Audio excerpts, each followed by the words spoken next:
Hello there. Tonight we delve into the thrilling world of contract administration. Don't change the channel yet. It's actually way more exciting than it sounds. Think of it like this. Contract administration is like conducting an orchestra. There are lots of moving parts, everyone needs to be in sync, and if someone hits a sour note, it can ruin the whole performance. Contract administrators are like the conductors of this contractual symphony. They're responsible for making sure everything runs smoothly from the moment the contract is signed to the final note. They're the ones who keep everyone on track, handle any unexpected changes, and make sure the contract is a hit. So how does this whole contract thing even begin? Well, it starts with a bidding process, like an audition for musicians. Government agencies, for example, need services or goods. They issue a call for proposals and companies bid on the work. It's a competitive process, just like trying to land the first chair in the violin section. Once the lucky winner or contractor is chosen, the real work begins. This is where contract administration takes center stage. The contract administrator steps in to make sure everyone is on the same page and that the contract terms are crystal clear to all parties involved. Think of them as the ones making sure everyone has the right sheet music. Speaking of sheet music, let's talk about the Federal Acquisition Regulation, or FAR for our American friends.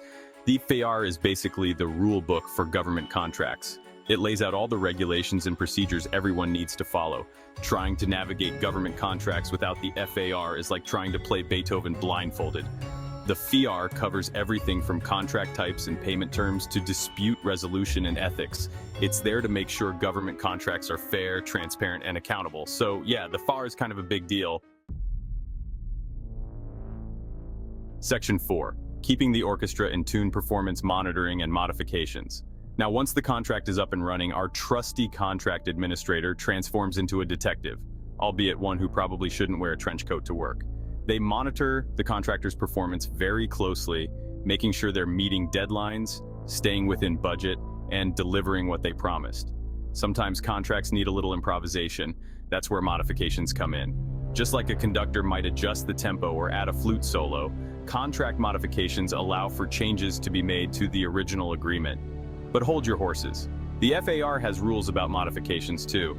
They have to be properly documented, justified, and agreed upon by both parties. It's all about keeping the symphony running smoothly, you see. Section 5, contractual finale, disputes, compliance, and the unsung heroes. Even with the best conductor, sometimes a violin string snaps mid-performance. That's when contract disputes rear their ugly heads. Disagreements happen, and it's the contract administrator's job to try and resolve them fairly and effectively. Sometimes it's a simple misunderstanding. Other times it's more complicated and they might need to call for backup from the legal department. But wait, there's more. Contract administrators are also responsible for ensuring compliance with all applicable laws and regulations. They're like the compliance police, except they probably don't wear those little hats. This is crucial, especially in government contracting where the stakes are high and the rules are many. So next time you hear the phrase contract administration, don't let your eyes glaze over. Remember, it's a complex and vital process, and the people who do it are the unsung heroes of the business world, making sure the music keeps playing. Even when things get a little off key, that's our show. Join us next week for a deep dive into the thrilling world of tax audits. Don't miss it.